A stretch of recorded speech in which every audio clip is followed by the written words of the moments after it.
നമസ്കാരം. Fruit and റൂട്ടിലേക്ക് സ്വാഗതം. നമുക്കൊരു ഓർഗാനിക് പാളയംകോടൻ കുല കിട്ടിയിട്ടുണ്ട്. അപ്പോൾ അത് മുഴുവനായിട്ട് പഴുത്തു. അപ്പോൾ അതിൻ്റെ വാല്യൂ ആഡഡ് പ്രൊഡക്ട്സ് നമുക്ക് നോക്കാം. അപ്പോൾ അതിൽ ആദ്യം നമുക്കൊരു 50 പഴം എടുത്ത് കുറച്ച് ജാം ഉണ്ടാക്കാം.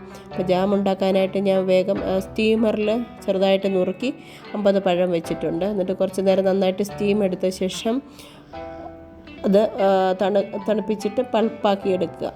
മിക്സിയിൽ നന്നായിട്ട് അടിച്ചെടുത്ത ശേഷം പഞ്ചസാര നിങ്ങളുടെ ഇഷ്ടത്തിനനുസരിച്ചിടാം. ഞാൻ വളരെ കുറച്ചേ ഇട്ടിട്ടുള്ളൂ. പഴത്തിന് അത്യാവശ്യം മധുരം ഉണ്ടായിരുന്നു. അപ്പോൾ അധികം മധുരം വേണ്ടാത്തതുകൊണ്ട് കുറച്ച് പഞ്ചസാര ഇട്ടിട്ടുള്ളൂ. അപ്പോൾ ഇതൊരു 50 പഴമുണ്ട്. അതിന് ഞാനൊരു 1 കപ്പ് പഞ്ചസാര ഇട്ടുള്ളൂ.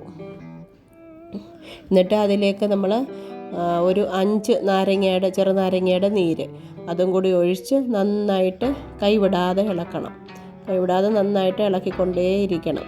അപ്പോൾ ഈ ജാം നമുക്ക് ആവശ്യത്തിന് മധുരം ചേർക്കാം, വെള്ളവും ചേർക്കാം. ഞാനിത് അടിച്ചതിൻ്റെ വെള്ളം കുറച്ചാക്കി എടുത്തതെന്ന് പറഞ്ഞാൽ നമുക്ക് എളുപ്പം ജാമായി വരാൻ അധികം സമയം എടുക്കാതിരിക്കാൻ വേണ്ടിയാണ്. കൂടുതൽ വെള്ളം ഒഴിച്ച് അത്രയും നേരം വറ്റിച്ചെടുക്കണം. ഈ കൺസിസ്റ്റൻസിയിൽ നമ്മൾ സ്റ്റൗ ഓഫ് ചെയ്ത ശേഷം ചെറിയ ചൂടോടെ ജാറുകളിൽ നിറച്ച് നമുക്ക് ജാം തയ്യാറാക്കിയെടുക്കാം.